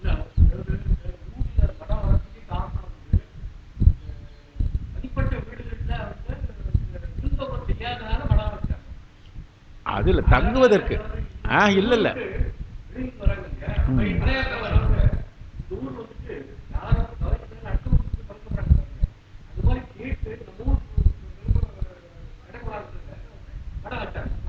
அப்படின்றது இது சரி இருக்கு. அதாவது பலவிதமான ஆய்வுகள் இருக்கிறது. இது அது மாதிரி இருக்கணுன்றதுல வருபவர்கள் எல்லாரும் அடுத்த ஏற்பது நிகழ்ச்சின்னு ஒன்று இருக்கு இல்லையா, நம்ம ஏன் அடுத்தவங்க கிட்ட போகணும் அப்படின்னா வந்தவங்களுக்கு வருவாருக்குன்னு. இப்போ நீங்கள் பல்லவர் பாண்டியர் வரலாறுலாம் பார்க்குற போது, சோழர்கள் வரலாறுலாம் பார்க்குற போது போட்டுனா மடாலயங்களை சிறப்பித்தல், வருபவர்களுக்கு கொடுப்பதுக்குன்னு தனியாக ஒரு இடங்கள் வச்சு வேறு பேரில் வச்சு ஊர் வர்றவங்க கஷ்டப்படக்கூடாதுன்னு ஒரு தன்மையில் வச்சுருந்தாங்க. நம்ம அந்த ஆய்வு இப்போ போகலாம், அப்புறம் பார்த்து சொல்லுவாங்க. இந்திரன், சூரியன், கௌதமர் வழிபட்டது. கௌதமர் சில இடங்களில் நிறைய வழிபாடு செஞ்சிருக்காரு. அதில் இது ஒன்று. இறைவனை நம்பி வழிபடும் அடைவருக்கு வேண்டியவை எல்லாம் கொடுப்பான் என்பதுதான் இந்த தல குறிப்பு. வேண்டியது எல்லாம் கொடுப்பான். சோறு என்பதற்கு சோறும் கொடுப்பான், உடையும் தருவார், அதே நேரத்தில் நல்ல கதியும் தருவார். இப்போ நமக்கு என்ன தேவைன்னா கதி தேவையில்லை. இப்போ நமக்கு உணவு, உடை, உறைகள் இதெல்லாம் தேவை. அதனால் அதுக்கப்புறம் பின்னால் நமக்கு கடைசியிலும் தேவையான உயிர் போய் அடைய வேண்டியதுக்கு உண்டான நல்ல கதியையும் கொடுப்பார்னு சொல்கிறாரு. எல்லாம் கொடுப்பார் என்பதுதான் அந்த தலத்தினுடைய குறிப்பு. சோற்றுத்துறை என்பதனுடைய குறிப்பாக கருதப்படுகிறது. சிறந்த இதில் அந்த தல புராணத்தில் ஒரு குறிப்பு போயிருக்காங்க. ஒருத்தர் சிவபக்தனாக இருந்தாராம். அவன் பேர் அருளாளனா. குறையாத சோற்று கவளம் அட்சய பாத்திரம் கொடுத்து அள்ளினாராம் பெருமான். அவனுக்கு ஒரு அட்சய பாத்திரம் கொடுத்து, இதை வச்சு நீ யாருக்கு ஒன்றாலும் தர்மம் பண்ணிக்கான்னு சொல்லிட்டு பெருமான் கொடுத்தாராம். பசித்திருந்த யாவருக்கும் உணவளித்து மகிழ்ந்திருந்தான். ஆதலால் ஊர் சோற்றுத்துறை எனப்படுகிறது என்று அந்த தல குறிப்பிலே கூறப்பட்டிருக்கிறது. இறைவன் சோற்றுத்துறைநாதர், இறைவி அன்னபூரணி சொல்லிட்டேன் ஏற்கனவே. பாடல் ஒன்று. செப்ப நெஞ்சே நெறிகொள் சிற்றின்பம் துப்பன் என்னாது அருளே துணையாக ஒப்பர் பெருமான் ஒளி வெண்ணீற்று அப்பர் சோற்று துறை சென்று அடைவோமே. எந்த செயலையும் செய்யறதுக்கு முன்ன யாருன்னா பேசிக்கினே வரணும். யாருக்கிட்டும் பேசின்னு வரலன்னாக்கா, நாமளாக பேசின்னு வரேன்னாக்கா, நாமளாக பேசி வரும்போது அவனா பேசின்னு வளரின்னு வர்றதில்லை. அவன் யாருக்கு சொல்லின்னு வர்றாரா? தன் மனத்துக்கு சொல்லின்னு வரான். ஞான சம்பந்தத்தில் அப்படி தான் சொல்லின்னு வந்தார். இப்போ நீங்கள் இந்த சோற்றுத்துறை என்பதற்கு இந்த விளக்கெல்லாம் பார்த்தோமே, ஞான சம்பந்தம் எந்த பொருளில் சொன்னார்? இந்த முதல் பாட்டிலே சொல்லிடுற பாருங்க. செப்ப நெஞ்சே நெறிகொள் சிற்றின்பம். நெஞ்சே நான் சொல்கிறேன், நல்லா கவனிச்சிக்கா. நெறிகொள் சிற்றின்பம், சிற்றின்பமாக இருக்கின்ற வழிகளிலே சென்று தன் முனைப்போடு யான் துய்ப்பேன் என்னாது. அப்படின்னா தெரியுது, சோறுன்னு அர்த்தம் ஏற்றோம்னாக்கா, இந்த சோறுன்னு அர்த்தம் ஏற்றோம்னாக்கா சிற்றின்பத்தில் அடங்கி போகுது மனசே. உலகத்திலே கிடைத்ததாக இருக்கின்ற சிற்றின்ப சேட்டைகளிலே போய் நான் அதை அனுபவிப்பேன் என்று நினைக்காத. எவ்வளோ பெரிய தத்துவமான பாடல் பாருங்க. துப்பன் என்றால் நான் அதை துய்க்கப் போகிறேன் என்று என்னாது. அதுதான் உன்னால முடியும். உங்ககிட்ட இருக்கிற 5 புலன்கள் கொடுத்துருக்கிற அந்த புலன்களினால நீ இதுதான் தூக்க முடியும். நெஞ்சே, அந்த புலன் வழியிலே போய் உலகியல் இன்பத்திலே நாடாத என்று நினைக்காதே. என்னாது, அதுக்கு ஒரு துணை ஒன்று போகணும். நீ நல்ல வழிக்கு போகணுன்னாக்கா அருளே துணையாக, பெருமானுடைய திருவருள் உனக்கு துணையாக இருக்க வேண்டும். அதனால ஒப்பர் பெருமான் ஒளி வெண்ணீற்று. ஒப்பர் பெருமான் ஒளி வெண்ணீற்று அப்பர் சோற்று துறை சென்று அடைவோமே. ஒளி வெண்ணீற்று அப்பர், பெருமானுக்கு பேர் சொன்னோம் இல்லையா? அது வெண்ணீற்று அப்பர் என்கின்ற பெயரிலே இந்த தலையிலே சோற்றுத்துறை தலத்திலே வீட்டிருக்கின்ற பெருமானுடைய திருவடியை சென்று அடையலாம். வா, நீ இந்த சிற்றின்ப சேஷ்டையிலே போகாத. என்ன அருமையாக சொல்லிக்காது. அந்த ஒரு பக்குவம் எவ்வளோ அளவு கொண்டு போகிறோம்னா அப்போ சோற்றுத்துறைக்கு அவ்வளோ திறப்பு இருக்கிறது. நெஞ்சே, முறையான சிற்றின்பத்தை, அந்த சிற்றின்பம் கூட முறையான சிற்றின்பமே வேணான்றார் அவர். நம்ம சிற்றின்பத்துக்கு இப்போ என்னென்ன நடக்குது? ஃபஸ்ட்டு ஸ்டாண்டர்டு குழந்தைக்கு ரிட்டையர்ட் ஆகிட்ட ஒரு ஆசிரியர் தாளாளராக இருக்கிறாருன்னா அவர் அன்றைக்கி அரெஸ்ட் பண்ணி வச்சுக்கிறாங்க. இதை பாராளுமன்றத்தில் 3 வாட்டி சொல்கிறார், சட்டமன்றத்தில் 3 வாட்டி சொல்கிறாங்க. கேவலமாக இருந்தது. மேம் இதை பார்க்குறது போய் திருப்பி சொல்லிக்கிறாங்க. முறையான சிற்றின்பத்தைன்றதுக்கு, முறையான சிற்றின்பத்தையே நீ அளவாட இருக்கணும்னு சொல்லிட்டு ஞான சம்பந்தர் சொல்லியிருக்காரு. துய்ப்பேன் என்னாது அருளே துணையாக நுகர்வேன். அதை அனுபவிப்பதை கூட என்ன பண்ணணும்? பெருமான் திருவருளால் கிடைச்சி. ஏதோ கேட்குறோம், போய் நினைக்கிறோம், பரவாயில்லப்பா இன்னைக்கு ஏதோ நம்ம இந்த சாதாரணமான அவ்வப்பொழுதாக இல்லாமல் இந்த 1.5 மணி நேரம் தவப்பொழுதாக போச்சு. எல்லாம் ஐயா திருவருள், அவருக்கு பெருமான் திருவருளால் அவர் செய்கிறாருன்னு நினச்சும் போகணுமா வேற. அதனால் அந்த நினைப்பு எதுவுமே அப்படி தான் இருக்கணும். சாம்பார் நல்லா இருந்தது, எங்கள் வீட்டுக்காரி வச்சா பிரமாதமாக இருக்குன்னு நினைக்காத. இன்னமும் பெருமான் கருணையினால இன்றைக்கி நல்லா அமைஞ்சு போச்சு. இன்றைக்கி நல்லா அமைஞ்சு போச்சுனாக்கா சிக்கல் பலது வரும், மனசில் நினச்சிக்கோன்னு.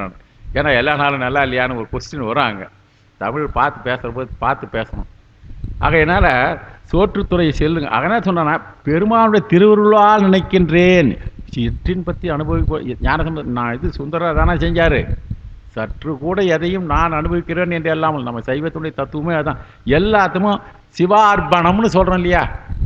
அந்த சிவார்ப்பணத்தை சொல்கிறதுக்கு ஐயரு கூப்பிட்டாந்து 4 வச்சு பணம் வச்சு அவர் வாயால் சிவார்ப்பணம் சிவார்ப்பணம் சொல்ல வைக்கிறது. நம்மளே சொல்லிடுவோமே, இறைவா உன்னுடைய திருவருளால் கிடைத்ததுன்னு சொல்லி போனால் நம்ம எவ்வளோ பெரிய இடத்துக்கு போகிறோம். அதுதான் சொல்கிறாரு, என்னாது அருளே துணைவாக என்று கூறினால் இறைவர் அதனை ஏற்பர். பாருங்க, எந்த உயிரானது அனுபவிக்கிற சிற்றின்பாக இருந்தாலும் எந்த நன்மையாக இருந்தாலும் உன்னுடைய திருவருளாலேயே இதான் நிகழ்ந்து கொண்டு இருக்கிறேன் என்று நினைத்து கொண்டே இருப்பேனால் பெருமான் அதை கட்டாயமாக ஏற்றுக்குவார். அதான் சொல்றார், ஒப்பர். ஒப்பர்ன்றதுக்கு அதான் சொல்றது, நெஞ்சமே நீ சிற்றின்ப சேட்டை அன்னைக்கு சுணுகர்த்தான் ஆகணும், வேற ஒன்றும் இல்லை. ஏன்னா அதுக்கு தானே பெருமான 2 பேர் மனைவியோடு உட்கார்ந்து இருக்கிறாரு. உலகியல் இன்பத்தை நம்ம போனால் தானே நம்முடைய வினை கழிவதற்காக இருக்கிறார் இல்லையா?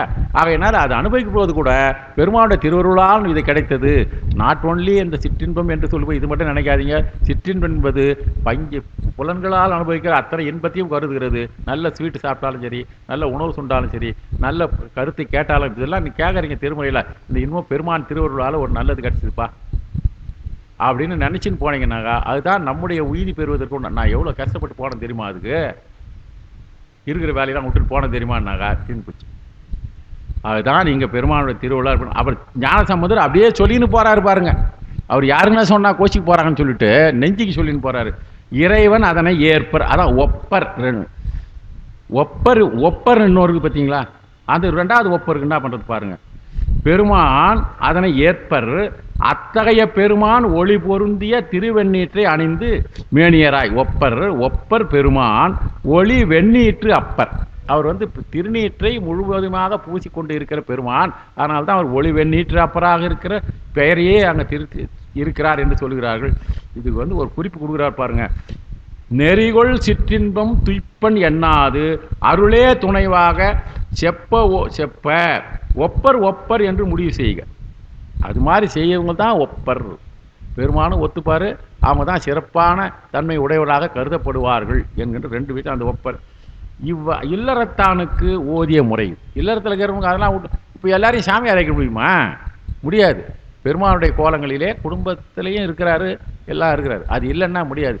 இம்மையே தரும் சோறும் கூரையும் இதெல்லாம் பெருமான் நமக்கு ஏன் கொடுக்குறாரு? அதனால் பெருமானை எல்லாத்தையும் கொடுக்கத்தான் காத்துட்டு இருக்கிறாரு. ஏன்னா முடிவு அந்த கொடுத்துருக்காரு இல்லையா? அடுத்தது புந்தி பண்ணி செல்ல அவர் நம் சிறுமை கண்டு இகழமாட்டார். இதெல்லாம் இருக்குதே, இதெல்லாம் போய் அனுபவிக்குது பற்றி அது நினைச்சாக்கா, உன்னுடைய திருவருளாலே தூக்கின்றேன்னு நினைச்சாக்கா நம்முடைய சிறுமை தான் அது. புலர்சாஷ்டிக்கு நம்ம அடங்கி போகிற சிறுமை தான். இருந்தாலும் பெருமான் உன்னுடைய திருவருளாலே இன்னைக்கு இதில் நான் தூக்கிறேன்னு சொல்லிட்டாக்கா அவர் என்ன பண்ணுவாருன்னா இதை குற்றமாக கருத மாட்டாராம். நம்முடைய செயலாக இருந்தால் தன்னுடைய செயலாக ஏற்றுக்கொள்வார். இது இவ்வளோ விளக்கம் கொடுத்துருக்காருங்க. ஒளிவெண்ணீற்று அப்பர் என்பது தொலையா செல்வர் என்பது இந்த கோயிலுடைய இருக்கிற பெருமான் திருநாமத்தை நினைவூட்டியது. ஒரே பாட்டை 2 சொல்கிறாங்க.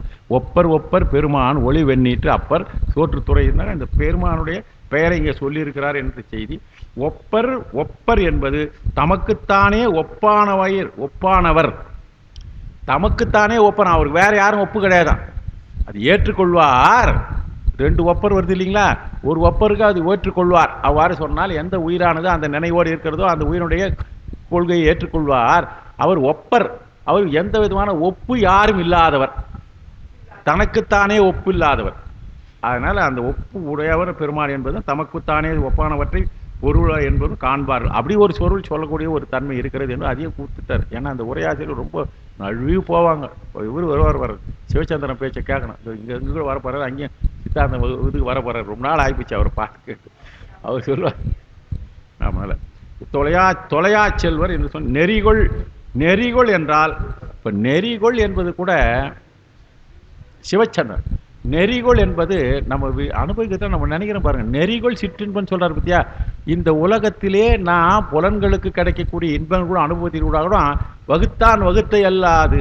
வகுத்த வழியல்லால் கோடி தொகுத்தானும் துய்த்தல் இதுன்னு எல்லாம் பெருமாளுடைய திருவுருளே நடக்குது தான். அது விதித்தால் தான். இவ்வளோ செய்தியை அவர் சொல்லி சின்ன பாட்டுன்னு நினச்சோம். எங்கன்னா பாலும் நெய்யும் தயிரும் பயின்று காடி தோலும் நூலும் துதைந்த வரை மார்பர் மாலும் சோலை புடைசூழ் மட மஞ்சை ஆளும் சோற்று துறை சென்று அடைவோமே.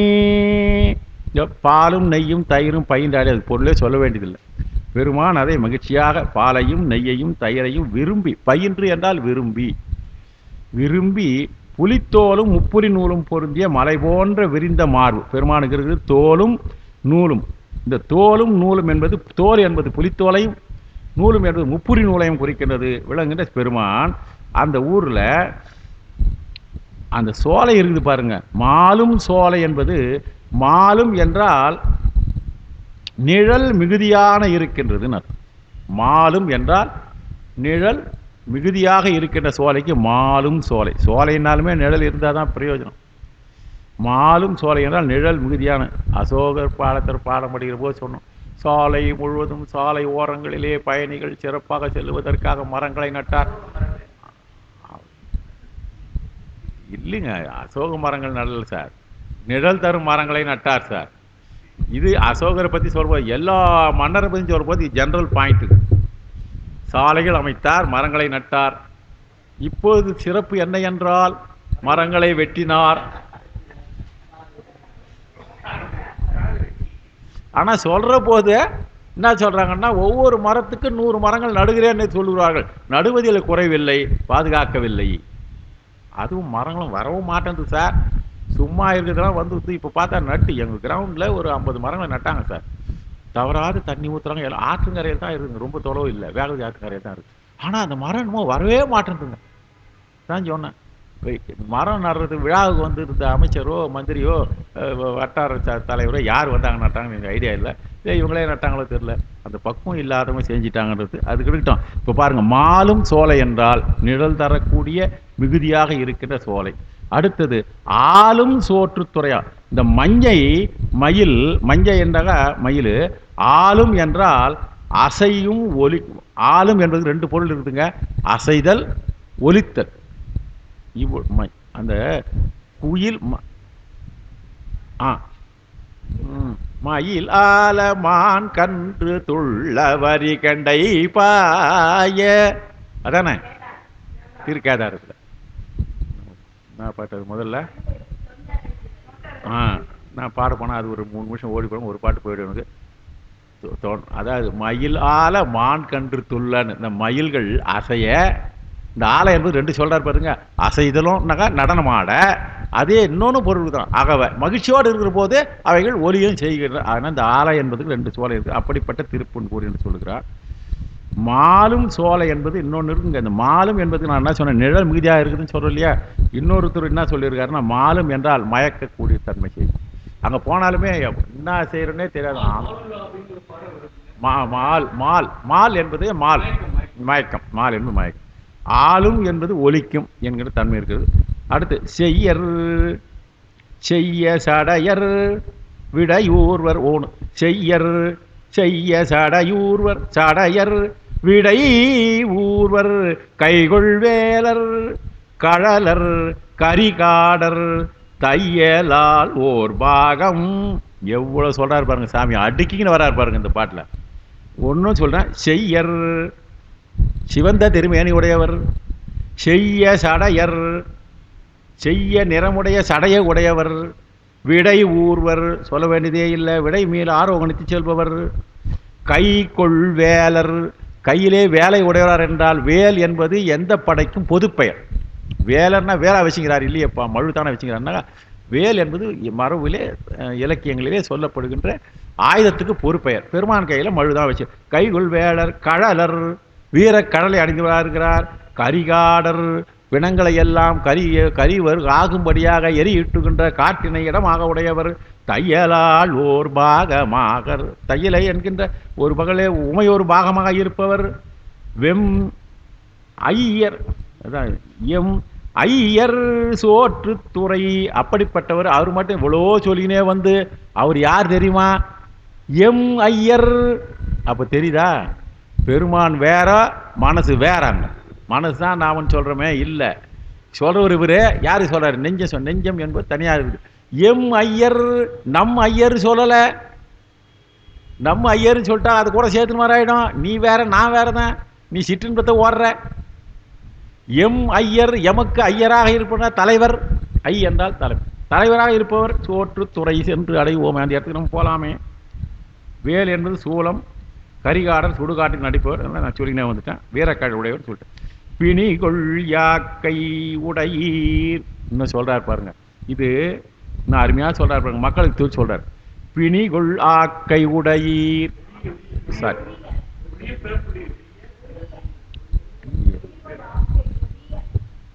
பிணிகொள் யாக்கை ஒழிய பிறப்புடீர். ஒழிய ஒழிய. ஓ, நான் பத்தியா நான் அதை எழுதிருப்பது அர்த்தத்தை பார்த்து அர்த்தத்துக்கு ஏற்ற மாதிரி எழுதிட்டாங்க. சரி சரி. பிணிகொள் ஆக்கை ஒழிய ஒழிய பிறப்புடீர். இப்போ பிறப்புளியர்னு சேர்த்துங்க. முதல்ல யாருக்கு சொல்கிறார்? இந்த பிறப்புளியரை முன்னே வச்சுங்க. பிறப்புளீர், பிறவிலே பிறந்து இருக்கிற அத்தனை பேரும் பிறப்புளீர் பிணிகோள் ஆக்கை ஒழிய. இந்த பிறப்பு வந்து போச்சு, உடம்பு வந்து போச்சு, ஆனால் திருப்பின்னு உடல் வந்துனா நீ தப்புலாம் செய்யணும். மறுபடியும் தப்பு செஞ்சாங்க அடுத்த பிறவி வரும். ஆகையினால இதிலிருந்து மீளமன்னா பிணி கொள்வதாக இருக்கின்ற இந்த யாக்கை உமக்கு ஒழிய வேண்டும் என்ற நினைப்பு இருப்பீர்களானால் நான் சொல்றதை கேளுங்க. என்ன செய்யணும்? துணிகொள் போரா துளங்கு மழுவாளர். துணிகொள் என்றால் துணிக்கக்கூடிய தன்மை உடையவராக இருக்கின்றவர் அவர். துளங்கு மழுவாளர். துணிகொள் போர் ஆர் துளங்கு மழுவாளர். துணிகின்ற, அதாவது துணிக்கின்ற தன்மை உடையதாக இருக்கின்ற, கூர்மையை உடையதாக இருக்கின்ற, போர்களிலே வெற்றியை தரக்கூடியதாக இருக்கின்ற மழு ஆயுதத்தை கையிலே வைத்துக் கொண்டிருக்கிற பெருமான். மணிகொள் கண்டர் அடையாளம் சொல்றாரு பாருங்க. சாமி போய் கும்பிட்றா. சிவபெருமானை துண்டான்ல. இங்க என்னமோ நீங்க பாக்குற போது லிங்கமா தான் உனக்கு தெரியும். எல்லா கோயிலும் லிங்கமா தான் தெரியுது. சாமி எப்படி தெரிஞ்சுக்கிறார் பாருங்க. மணிகொள் கண்டர் திருநீலகண்டத்தை உடையவராக இருப்பவர். அது மட்டுமல்ல, மணிகொண்டர் மேய ஆர் பொருள் அந்த பெருமான் வீற்றிருக்கின்ற. மேய என்றால் வீற்றிருக்க. எங்க இருக்கிறாரு? ஆர் பொழில் அணிகொள் சோட்டுத்துறை. ஆர் பொழில் என்றால் ஆர்ப்பரிக்கின்ற, நிறைந்திருக்கின்ற, அதிகமாக இருக்கின்ற, செறிந்திருக்கின்ற, எப்படி வேணாலும் சொல்றேன். ஆர் பொழில் பொழிலார் கட்சி. எழிலார் சோலை பொழிலார். பொழிலார் என்றால் பொழில் நிறைந்திருக்கின்ற அர்த்தம். ஆர் பொழில் அணிகொள் சோற்று. இந்த பொழில்களே மிக்க அழகாக அமைந்திருக்கின்ற சோற்றுத்துறை சென்று அடைவோமே. நேற்று பதிவும் என்னை பதிவும் நிறைய இதில் வந்து சோலைகளை தான் சொல்லினே வர. அணிகொள் சோற்றுத்துறை சென்று அடைவோமே. அந்த சோற்றுத்துறை போய் எவ்வளோ கூட. இப்போ வந்து நம்ம 2 பேரும் போகலாம் வான்னு கூட்டும் போறாரு பாருங்க. இந்த பதியத்தை நம்ம உண்மையிலேயே உட்காந்து பாடுற போது இப்போ பாடிக்கினே இருந்தாங்க. ஒரு நாளைக்கு சோற்றுத்துறைக்கு டூர் போகிற போது போய் சேர்ந்துடும். நம்மளா இப்போ இங்கே இருக்கிற பாடினா சோற்றுத்துறைக்கு போகலாம். ஆனாலும் பெருமாள் நான் சோற்றுத்துறை இப்படி தான் இருக்கிறேன்னு காமிச்சாலும் காமிப்பேன். நீங்கள் வர முடியலையா நினைக்கிறியா? எந்த ஊருக்கு போகலாமான்னு ஞானசமுத்திர பாட்டை பாட்டி இப்படி தான் இருக்கிறேன்னு ஒரு தரிசனத்தை கொடுப்பாரு. அடுத்தது கண்டத்தை விட சொல்லிட்டு பிறையும் அறவும் புனலும் சடை வைத்து. பொருளே சொல்ல வேண்டும் உங்களுக்கு நல்லது. பிறையும் அறவும் புனலும் சடை வைத்து மறையும் ஓதி மயானம் இடமாக. மறையும் ஓதி என்றால் வேதத்தையும் ஓதக்கூடிய தன்மையுடையவர். மயானம் இடமாக, சுடுகாடு இடமாக இருப்பவர். உறையும் செல்வம் உடையார். இடமாக உறையும். என்னையா இதெல்லாம் சொல்றதை போட்டு பார்த்தாக்கா ஒன்றும் பணக்காரன் போட்டுக்கிற நகையா தெரியலையே. எல்லாம் சொல்லிருந்தாங்க. அப்படிலாம் நினைக்காத. சுடுகாட்டில் இடமா இருக்கிறான்னு நினைக்காத. செல்வம் உடையார். நல்ல செல்வாக்குடையவர் அவரு. ஏன்னா அவர்கிட்ட இருக்கிற செல்வம் அருள் செல்வம். வாரி வாரி யாரெல்லாம் கேட்டவங்களுக்கு கொடுக்கணும்னு அவர் யார் கொடுக்கணும்னு நினைக்கிறார் அவங்களுக்கு தான் கொடுப்பாரு. அவர் நினைக்கிற மாதிரி நம்ம நினைக்கணும். நினையுமா நினையே நம்ம நினைக்கணும். அவர் நம்மளை பற்றி நினைக்கிற மாதிரி நினைக்கணும். கட்சியில் என்ன எனக்கு எப்படி நினைக்கிறேன்னு தெரியாது. நான் எப்படி நினைக்கணும்னு நினைக்கிற மாதிரி நீ எனக்கு நினைக்கின்றார். ரொம்ப சாமர்த்தியமாக மாணிக்கம். நினையுமா நினைவு. எவ்வளோ ஞானி. உறையும் செல்வம் உடையார். அவர் இடமாக உறையும் செல்வம் உடையார். எங்க இருக்கிறாரு? காவிரி அறையும் சோற்றுத்துறை சென்று அடைவோமே. சோற்றுத்துறை சொன்னாரு, ஊருனாரு, வளம் சொன்னாரு. அந்த ஊர்ல இவ்வளோ மரம் சொல்லிங்கிறீங்களையா, சோலை இருக்குதுன்னீங்களே, எப்படி வந்ததுன்றதுக்கு அவரே சொல்றாரு அடையாளம். ஏன்னா காவிரி அறையும். காவிரியானது ஓசையுடன் அறைதல் என்றால் ஓசை எழும்படியாக மோதுது. சாதாரணமாக மோதனாக போதாது, ஓசை எழும்படியாக அலைக்குள் ஒலி எழுப்பும்படியாக மோதுகின்ற வளப்பம் நீர் வளம் இருக்குது. அதனால தான் இத்தனை பாட்டில் சொன்ன அத்தனை சோலைகளும் அங்கே இருக்கிறதுன்னு சொல்கிறதுக்கு ஒரு உதாரணமாக சொன்னார். அடுத்தது சொல்கிறார். சரி, அடுத்தது துடிகளோடு முழமும் விம்மவே பொடிகள் பூசி புறங்காடு இடமாக படிகள் பாணி பாடல் பயின்றாலும் அடிகள் சோற்று துறை ஒன்றடைவோமே. இருந்த செய்திகளோட எக்ஸ்ட்ரா ஒரு செய்தியெல்லாம் கொடுக்குற பாருங்க. துடிகளோடு முழவும் விம்ம. இந்த துடி முழவும் என்பதெல்லாம் ஒலிக்கருவிகள், தோற்கருவிகளே சேருது. பொடிகள் பூசி திருப்பெருமான் திருநீற்றை நிரம்ப அணிந்து புறங்காடு இடமாக, புறங்காட்டில் இருக்கிறார் சொல்ல என்ன பண்ணிக்கிறாருன்னு கேட்கறதுக்கு சொல்றாரு. அங்கே வாடுறாருப்பா, அவருக்கு தோற்கருவிகளாக முயங்குகின்றது. படிகள் பாணி. இந்த பாணி பாடல் என்றால், பாணி என்பது தாளம்னு பேர். பாணி என்றால் தாளத்தை குறிக்கிறது. படிகள் பாணி பாடல் பயின்றால் தாளத்துக்கு ஏற்ப பாடலுக்கு அதிலே ஆடுகிறாராம். இப்போ பாட்டுனாலுமே தாளத்தோடு இருக்கணும்னு அர்த்தம். அடிகள் அப்படி பெருமான் சோற்று தொழில் இருக்கிறார், அவரை நாம் சென்று அடைவோம். அடுத்தது துடி என்பது உடுக்கை, நல்லா தெரியும். துடியை தான் உடுக்கை தான். மரங்காடுன்னு இருக்கு பார்த்தீங்களா, அது சுடுகாட்டுக்கு மரங்காடு, அரங்கு கூத்து மேடை. சரி, சாடிக்கா சரிம்மா வண்டி வச்சுச்சா, சரி போயிட்டோம். ரைட். சாடி காலன் பாய தலைமாலை சூடிமிக்கு சுவண்டாய் வருவாதாம் பாடி ஆட பரவுவார் உள்ளத்து ஆடி சோற்று துறை சென்று அடைவோமே. இந்த பாட்டை ரொம்ப நல்ல கருத்து சொல்றாரு சார். என்ன குறிப்பாருங்க, அவர் ஆடுறாருன்னு சொன்னேன், எப்படி ஆடுறாருன்னு போன பாட்டில் சொன்னேன். ஆனால் நீ கூட பாடி ஆடுப்பா. இந்த சொல்றாரு பாருங்க. சூடி சாடி காலன் மாலை தலைமாலை சூடி. பெருமானை எப்படி வருவாராம்? சாடி காலன் மாலை தலைமாலை சூடி. காலன் மாலை சாடியவர் நல்லா தெரியும், மார்க்கண்டேயருக்காக. அவர் என்ன பண்றார்? தலைமாலை சூடி கொண்டு இருக்கிறார். சுவண்டாய் வருவார். என்ன சுவண்டு நான் பின்னால் விளக்க சொல்றேன். அவர் வருகிறார், சிறப்பாக வருகிறார். தாம் பாடி ஆடி. யார் அடியார்களா எப்படி பண்ணணுமா? பெருமாளை பாடலும் ஆடணும், நாம பரவணும். பாடணும், ஆடணும், பரவணும். பெருமாளை பரவுதல் என்றால் வழிபாடு. அந்த வழிபாடு செய்வதற்கு ஒரு முறையாக இருக்கிறது, பாடுதலும் ஆடுதலும். இவ்வாறு சென்றால் அவருடைய உள்ளத்தில் நாடி வருவாராம் பெருமான். பார்த்தீங்களா? யார் பாடி ஆடி பெருமானை பரவுகிறார்களோ அவர் உள்ளத்தை நாடி வருவார். தேடி சென்று திருந்தடி ஏத்துமின் நாடி வந்து அவர் நம்மையும் மாற்றுவார்கள். பார்த்தீங்களா? ஆடிப்பாடி அண்ணாமலை. இந்த பாட்டுடைய கருத்து அப்படியே ஆடிப்பாடி அண்ணாமலை கைத்தொலை ஓடி போனது உள்ள வினைகளே. அப்ப ஆடிப்பாடி அண்ணாமலை தொழில் கொண்டு போய் ஆடிப்பாடி அண்ணாமலை தொழுது தேடி சென்று திருத்தடி ஏத்துமின் நாடி வந்து அவர் நம்மையும். இந்த பாட்டினுடைய அதான் பொருள் இருக்கிறது. இந்த இடத்துல சுவண்டுன்னு ஒன்று பார்த்தீங்களா? பொருத்தமான அர்த்தம். சுவண்டா என்றால் பொருத்தமாக. பரவுவார் என்றது பரவுவார் உள்ளத்து ஆடின்னு இதனுடைய எக்ஸாக்ட். பரவுவார் உள்ளத்தாடி. யார் தொழுகின்றார்களோ அவர் உள்ளத்திலே பெருமான் இருந்து நிறைவு செய்வார். அடுத்து பெண்ணோர் பாகம் உடையார் பிறை சென்னி கண்ணோர் பாகம். கரெக்டா?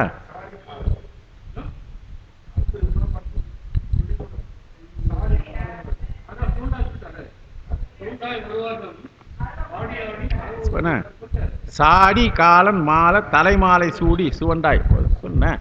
அதான் சொன்னேன். சாடி காலன், காலன் சொன்னேன் மார்க்கண்டேயருக்காக. காலனை சாடி, மார்க்கண்டை காலனை காடி அவன் அழியும்படியாக, காலன் மாளும்படியாக அப்படிப்பட்ட பெருமான் தலைமாலை சூடியவராக இருக்கிறார். சுவண்டாய் வருவார் என்றால் அவர்களுக்கு அடியவர்களுக்கு பொருத்தமாக வருவார். தாம் பாடி ஆடி யார் அவர்கள் அவரை பாடி ஆடி பணிகின்றார்களோ அவருக்கு வருவார். அதுதான் திருவண்ணாமலை பதிகத்தை சொல்லி விளக்க சொன்னார். ரைட்.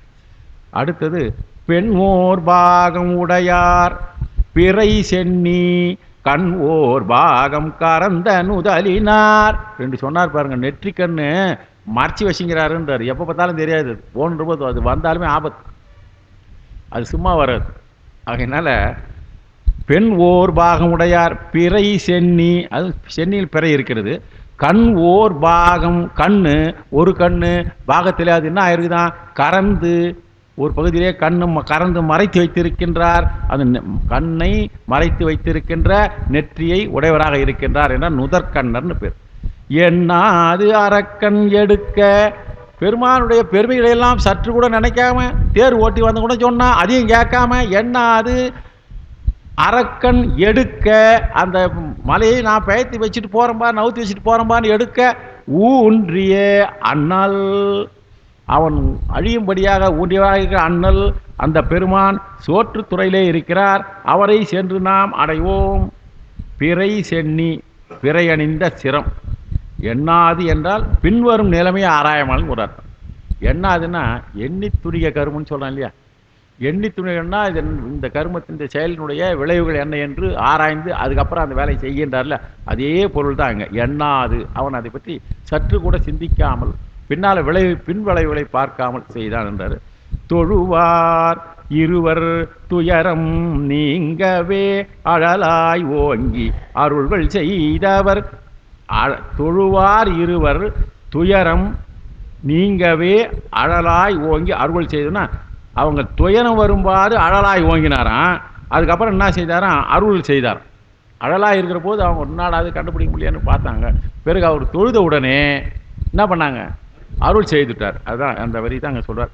விழவார் மருகில் விதியால் மிக்கயம். விழவுகள் என்றால் விழாக்கள், விழவு ஆர் என்றால் விழாக்கள் நிரம்ப நடக்கின்றதாக இருக்கின்ற அப்படிப்பட்ட ஊரிலே மருகில் விதியால் மிக்க எம் எழிலார் சோற்று துறை சென்று அடைவோம் என்றால், இவர் விதியால் மிக்கவர் என்றால், விதி என்றால் வேத விதிகள், வேத விதி, வேதங்களினுடைய விதிகளுக்கு ஏற்ப வீற்றிருக்கின்ற பெருமான். கோயிலெலாம் அந்த வேத விதிப்படி நிற்று வைச்சிருக்கிற கோயில்கள் அவ்வளோ இருக்குது. அந்த கோயில்களே வீற்றிருக்கிற பெருமான் அந்த சோற்றுத்துறையை நாம் சென்று அடைவோம் என்ற. விதியார் மிக்க என்றால் விதிப்படி பெருமான் வீற்றிருக்கிறார் என்றால் அந்த விதிப்படி ஆலயங்கள் சொல்ல வேண்டும். இன்னைக்கு கோயில் கட்டத்துக்கே அந்த ஆலயங்கள் விதி எங்கே போச்சுன்னு தெரியல. அடுத்தது வந்துட்டோம். கோது சாற்றி திரிவார் ஆமன்குண்டர் ஓதும் ஓத்தை உணராது எழு நெஞ்சே. அப்போ மனசு அப்படியே பின்னால் போய்கினே இருக்குதான். சமணர்கள்லாம் கோது என்றால் குற்றம், கோது என்றால் குற்றம். கோது சாற்றி, குற்றமுள்ள சொற்களையே சாற்றுதல் என்றால் சொல்லுதல், வெளியிடுதல். திரிவார், எப்போ பார்த்தாலும் அதே பேசிக்கின குற்றமுள்ள சொற்களையே சிந்தித்து சிந்தித்து சொல்லுகின்றவர்களாக இருக்கின்ற குண்டர் ஓதும் ஓத்தை, ஓத்து என்றால் சொற்கள் அர்த்தம். வேத ஓத்து என்று சொல்வார்கள், வேதங்களுடைய சொற்கள். ஓத்து என்றால் சொற்கள். நம்ம அதை ஏதோ தவறாக நினைக்கிறோம். ஓத்து என்பது திரு ஓத்தூர்னு இருக்கு பார்த்தீங்களா. வேதங்களுடைய சொற்கள், வேதங்களுடைய பொருளாக இருக்கின்ற ஊர்னு திரு ஓத்தூர். ஓதுகின்ற ஊருன்றதுல வேதங்கள் சொற்கள் ஓதப்பட்டதாக இருக்கின்ற ஊர், வேதங்களே வழிபாடு செய்த ஊர். அதனால தான் திருவோத்தூர்னு பேர் வந்தது. உணராது எழு நெஞ்சே, நீ அதை மனதான் அந்த பேர் அவங்களுடைய சொல்லலாம் நீ கேட்காத. இவங்கெல்லாம் எப்படியா கோது ஓத்து ஓதுகிறார், குற்றமுள்ள சொற்களை சொல்லுகிறார். அதனால் நீ கேட்காத. நீதி நின்று நினைவார் வேடமாய் ஆதி சோற்று, நீதியை நின்று நினைக்கின்ற தன்மை உடையவர்கள் வீற்றிருக்கின்ற வழிபாடு செய்து கொண்டிருக்கின்ற அந்த ஊரிலே பெருமான் ஆதி வேடமாக வீற்றிருக்கின்றார். அவர் இருக்கின்ற சோற்றுத்துறை சென்று அடைவோம். மனசு எவ்வளோ அழகாக சொல்லிட்டே போறார் பாருங்க. நல்ல நல்ல கருத்துக்கள் இதுனா. நெஞ்சே குற்றங்களையே பலகாலம் சொல்லி திருவருளாகிய சமண குண்டர்கள் ஓதுகின்ற ஓத்தை என்றால் அறிய முடியாது, வேதத்தை முடியாது. அவங்களும் அதை வேதம் தான் சொல்றாங்க. ஓத்து என்றால் வேதம்னு ஒரு பொருள் இருக்கு.